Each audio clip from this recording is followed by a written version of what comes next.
Students, welcome back to my channel. आज हम class 7th के हिंदी में पाठ 3 कठपुतली कविता को पढ़ेंगे। ठीक है, इस कविता के कवि हैं भवानी प्रसाद मिश्र।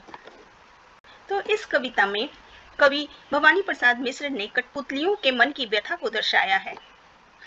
तो सबसे पहले हम कविता के बारे में जान लेते हैं।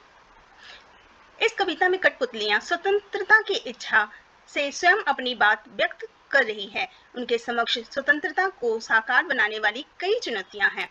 धागे से बंधी हुई कठपुतलियां पराधीन है।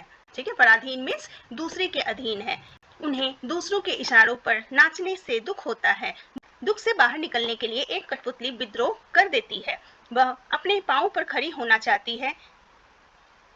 उसके बाद सभी कठपुतलियों को अच्छी लगती है।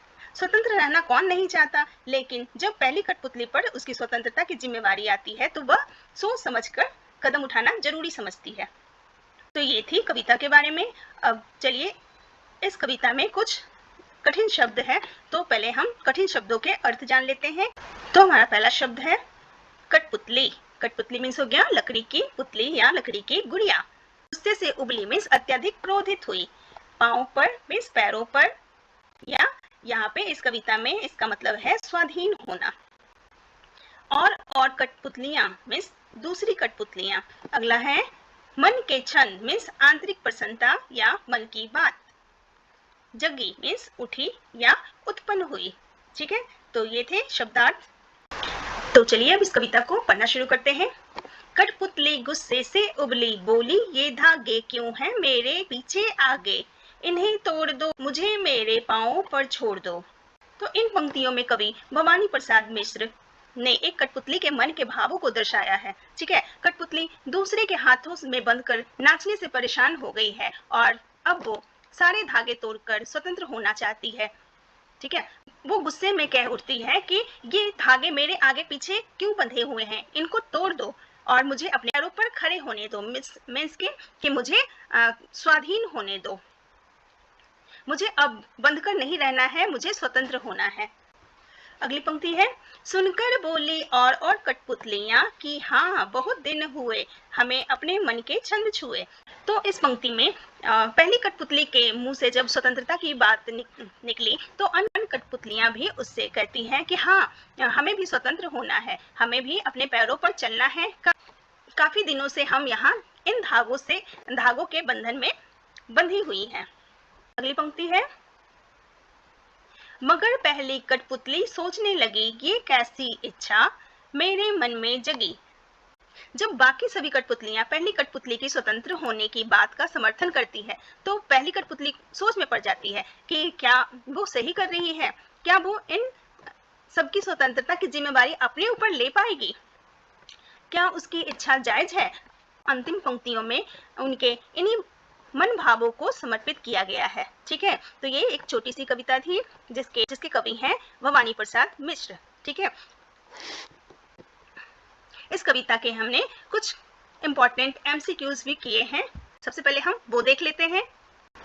तो हमारा पहला प्रश्न है इस कविता के कवि का क्या नाम है।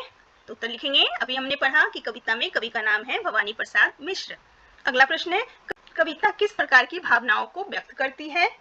ऑप्शन है दुख और निराशा की नहीं, खुशी और उत्साह की नहीं, संघर्ष और साहस की, आलस्य और लापरवाही की। तो हमने कविता में पढ़ा कि ये कविता कठपुतलियों के संघर्ष और साहस की भावनाओं को व्यक्त करती है। तो सही आंसर हो गया ग।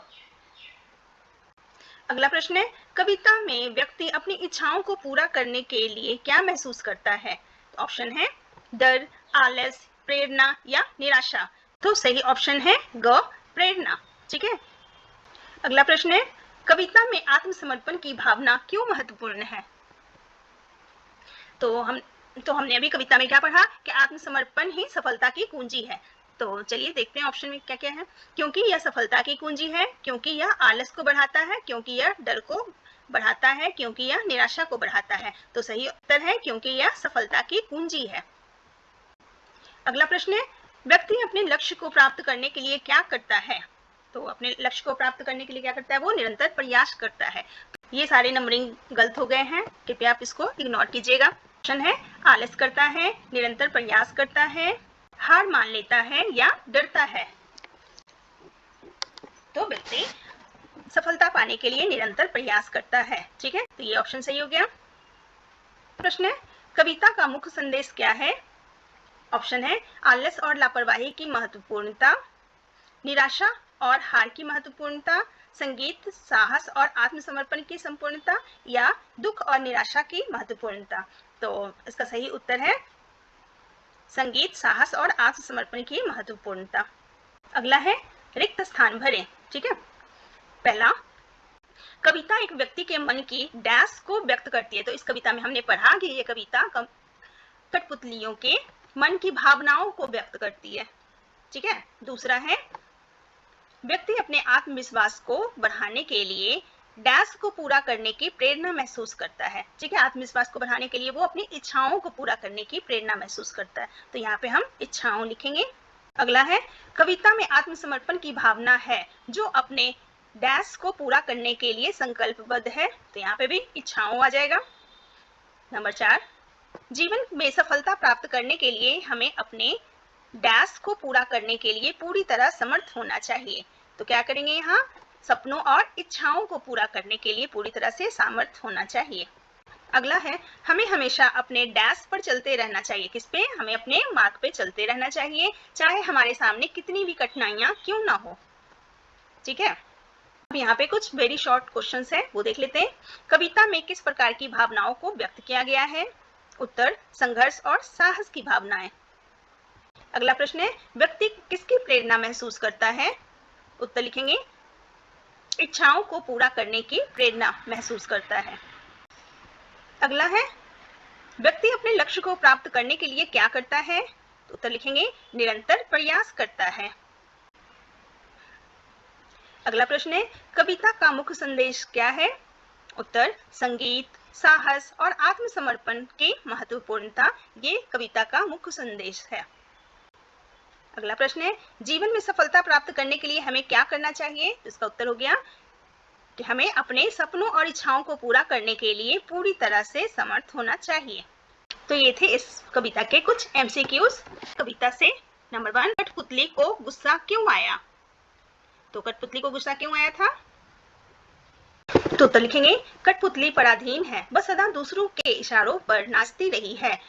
अब वह इन गुलामी के बंधनों से मुक्त होकर अपने पैरों पर खड़ी होना चाहती है। वह गुलामी को और अधिक सहन नहीं कर सकती है, इसलिए कठपुतली को गुस्सा आया। तो कठपुतली को क्यों गुस्सा आया? क्योंकि वो पराधीन है, वो दूसरों के इशारों पर नाचते नाचते वो थक चुकी थी, वो गुलामी के बंधनों से मुक्त होना चाहती थी और अपने पैरों पर खड़ा होना चाहती थी, इसलिए उसे गुस्सा आया। अगला प्रश्न है कठपुतली को अपने पांवों पर खड़ी होने की इच्छा है, लेकिन वह क्यों नहीं खड़ी होती? इसका उत्तर लिखेंगे कठपुतली गुलामी के बंधनों को तोड़कर अपने पैरों पर खड़ी होना चाहती है, लेकिन वह ऐसा नहीं कर पा रही है क्योंकि उस पर सभी कठपुतलियों की जिम्मेवारी है। उसे डर है कि वह इस कार्य में सफल हो पाएगी या नहीं।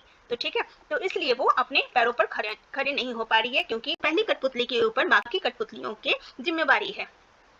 ठीक है, अगला प्रश्न है पहली कठपुतली की बात दूसरी कठपुतलियों को क्यों अच्छी लगी? तो लिखेंगे पहली कठपुतली आजाद होने की बात कह रही थी, वह गुलामी के बंधनों को तोड़कर अपने पैरों पर खड़ी होना चाहती थी। आजादी हर किसी को अच्छी लगती है, इसलिए दूसरी कठपुतलियां भी आजाद होना चाहती थी। वे भी अपनी इच्छा के अनुसार जीवन जीना चाहती थी, इसलिए अन्य सभी कठपुतलियों को पहली कठपुतली की बात अच्छी लगी। अगला प्रश्न है पहली कठपुतली ने स्वयं कहा कि ये धागे क्यों हैं मेरे पीछे आगे, इन्हें तोड़ दो, मुझे मेरे पांवों पर छोड़ दो। तो फिर वह चिंतित क्यों हुई कि ये कैसी इच्छा है मेरे मन में जगी है? नीचे दिए गए वाक्यों की सहायता से अपने विचार व्यक्त कीजिए। उसे दूसरी कठपुतलियों की जिम्मेवारी महसूस होने लगी। दूसरा है उसे शीघ्र स्वतंत्र होने की चिंता होने लगी। तीसरा है वह स्वतंत्रता की इच्छा को साकार करने और स्वतंत्रता को हमेशा बनाए रखने के लिए उपाय सोचने लगी। वह डर गई क्योंकि उसकी उम्र कम थी। तो हम उत्तर लिखेंगे कठपुतलियां सदा से ही दूसरों के इशारों पर नाचती रही है। इस पराधीनता से परेशान होकर जब एक कठपुतली ने इन बंधनों को तोड़कर आजाद होने की बात कही, तो अन्य कठपुतलियों ने भी उसकी बात का समर्थन किया और उसके नेतृत्व में आजादी पाने के लिए तैयार हो गई। जब पहली कठपुतली को सभी कठपुतलियों की जिम्मेदारी महसूस हुई तो उसे चिंता होने लगी कि वह किस प्रकार स्वतंत्रता प्राप्त करने में सफल होगी और क्या वे स्वतंत्र रह पाएगी। यह सोचकर उसे डर लगने लगा कि इस कार्य के लिए उसकी उम्र कम है और उसे अनुभव भी नहीं है। वह इस असमंजस में है कि इस दिशा में कदम बढ़ाना सही है या नहीं। अगला प्रश्न है, कविता से आगे बहुत दिन हुए हमें मन के छंद छुए, इस पंक्ति का अर्थ और क्या हो सकता है। दिए गए वाक्यों की सहायता से सोचिए और अर्थ लिखिए। तो यहाँ पे कुछ वाक्य दिया गया है, इसके अकॉर्डिंग बोला जा रहा है कि इस पंक्ति का क्या अर्थ हो सकता है। तो इसका उत्तर लिखेंगे, बहुत दिन हुए हमें अपने मन के छंद छुए। इस पंक्ति का अर्थ यह हो सकता है, वे सब ऐसे जीवन से परेशान हो गई हैं, वे अपना मनचाहा जीवन नहीं जी पा रही है, उन्हें खुश हुए बहुत दिन हो गए हैं। अगला प्रश्न है, नीचे दो स्वतंत्रता आंदोलनों के वर्ष दिए गए हैं, इन दोनों आंदोलनों के दो स्वतंत्रता सेनानियों के नाम लिखिए। 1857 ईस्वी के दो स्वतंत्रता सेनानी हो गए रानी लक्ष्मीबाई और तात्या टोपे। सन 1942 ईस्वी के दो स्वतंत्रता सेनानी हो गए महात्मा गांधी और लाल बहादुर शास्त्री। अगला है अनुमान और कल्पना। स्वतंत्र होने की लड़ाई कठपुतलियां कैसी लड़ी होगी और स्वतंत्र होने के बाद स्वावलंबी होने के लिए क्या क्या प्रयत्न किए होंगे। यदि उन्हें फिर से धागे में बांधकर नचाने के प्रयास हुए होंगे तो उन्होंने अपनी रक्षा किस प्रकार के उपायों से की होगी। तो लिखेंगे, सभी कठपुतलियों की समस्या ये एक जैसी थी, इसलिए सभी ने मिलकर स्वतंत्रता की लड़ाई लड़ी होगी। उन्होंने दूसरों के इशारों पर नाचना बंद कर दिया होगा और एकजुट होकर स्वतंत्रता प्राप्त की होगी। स्वतंत्र होने के बाद उन्होंने पहली कठपुतली के नेतृत्व सुनियोजित ढंग से प्रयास किए होंगे। सभी कठपुतलियां संगठित होकर रही होगी जब उन्हें फिर से धागे में बांधकर नचाने का प्रयास हुए होंगे तो सभी ने एकजुट होकर उसका विरोध किया होगा व उन धागों को तोड़ दिया होगा। अब अगला है भाषा की बात। पहला नंबर, कई बार जब दो शब्द आपस में जुड़ते हैं तो उनके मूल रूप में परिवर्तन हो जाता है। कठपुतली शब्द में भी इस प्रकार का सामान्य परिवर्तन हुआ है। जब काठ और पुतली दो शब्द एक साथ हुए कठपुतली शब्द बन गया और इससे बोलने में सरलता आ गई। इस प्रकार के कुछ शब्द बनाइए, जैसे काठ का कठ से बना कठगुलाब, कठफोरा। तो यहाँ पे कुछ शब्द बनाने हैं। हाथ का हो गया हथ, तो इसके शब्द बन गए हथकड़ी, हथगोला, हथकड़घा। सोना का हो गया सोन, सोन चिड़िया, सोन पापड़ी, सोन परी, या फिर सोनपुर भी लिख सकते हो। मिट्टी का हो गया मट, तो इसके मट से बन गया मटमैला, मटकोर। अगला प्रश्न है, कविता की भाषा में लय या तालमेल बनाने के लिए प्रचलित शब्दों और वाक्यों में बदलाव होता है। जैसे आगे पीछे अधिक प्रचलित शब्दों की जोड़ी है, लेकिन कविता में पीछे आगे का प्रयोग हुआ है। यहाँ आगे का बोली ये धागे से ध्वनि का तालमेल है। इस प्रकार के शब्दों की जोड़ियों में आप भी परिवर्तन कीजिए, जैसे दुबला पतला, गोरा काला। तो क्या करना है, इसमें कुछ भी नहीं करना है, आपने सिर्फ इसको उल्टा करके लिख देना है। जैसे दुबला पतला तो लिख देना है पतला दुबला, इधर उधर तो उधर इधर लिख देना, ऊपर नीचे तो उल्टा हो जाएगा नीचे ऊपर, दाएं बाएं तो बाएं दाएं, गोरा काला तो काला गोरा, लाल पीला पीला लाल। ठीक है, तो ये थे आपके प्रश्न उत्तर और भाषा की बात। आई होप आप ये बहुत अच्छी तरह से कर लोगे। ठीक है, मिलते हैं नेक्स्ट वीडियो में। Thanks for watching.